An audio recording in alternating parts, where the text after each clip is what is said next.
man to have ever lived. When asked about rich people, you probably think of Bill Gates, Rockefeller, Warren Buffett, Carlos Slim, or the Rothschild family.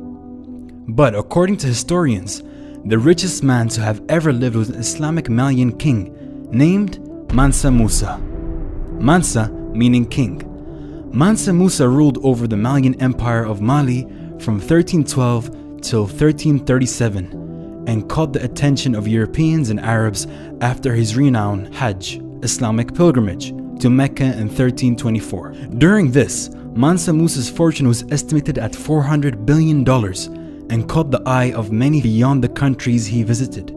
He was not afraid to give zakat to the poor and build houses and mosques on his way to Mecca. The then Malian Empire contained countries such as Mauritania, Senegal, Gambia, Guinea, Burkina Faso, Mali, Nigeria, and Chad.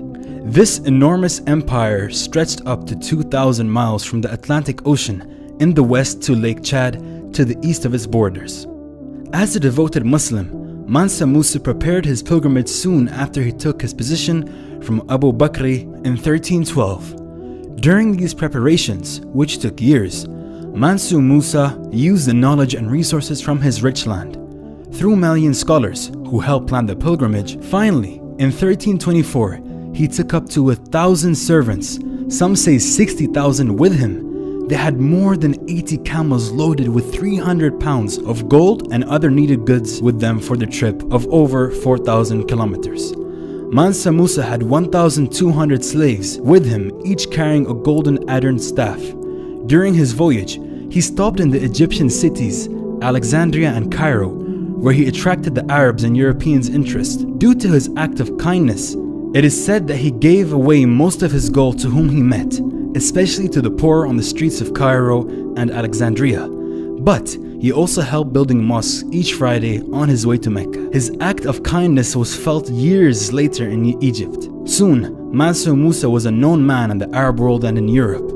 There have been tales from the Italian merchants and Egyptians about the sub-Saharan African Muslim king who was loaded with gold. This earned Mansa Musa a spot on the maps drawn by Arabs and Europeans. One of these maps were the Italian map.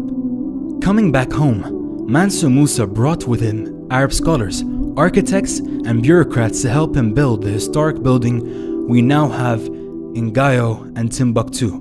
Timbuktu became a famous scholarly, cultural, and flourishing trade city in these years, a city to which people from Europe, Asia, and Northern Africa came to learn, trade, and live. The legacy of these Arab Andalusian architects consists of a few masterpieces like the Jinguerbir Mosque, which is a part of the University of Timbuktu. It contains the Masjid of Sidi Yahya and Sankour. Other notable buildings are the Palace of Madagou and the University/Masjid of Gao. As the amount of madaras and libraries grew together with the Islamic knowledge, at the same time, Islamic leaders and kingdoms increased the exchange of commerce, scholars, and poets. This made Timbuktu the center of Islamic studies and trade in sub-Saharan Africa.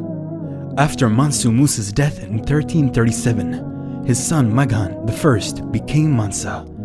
But his rule did not last as long. Attacks from Morocco and the kingdom of Songhai soon meant the downfall of this great Islamic kingdom. جمال الوجود بذكر الإله وتصفو الحياة بنور هدى وتطلب نفس له طاعة ويبلغ سعد إلى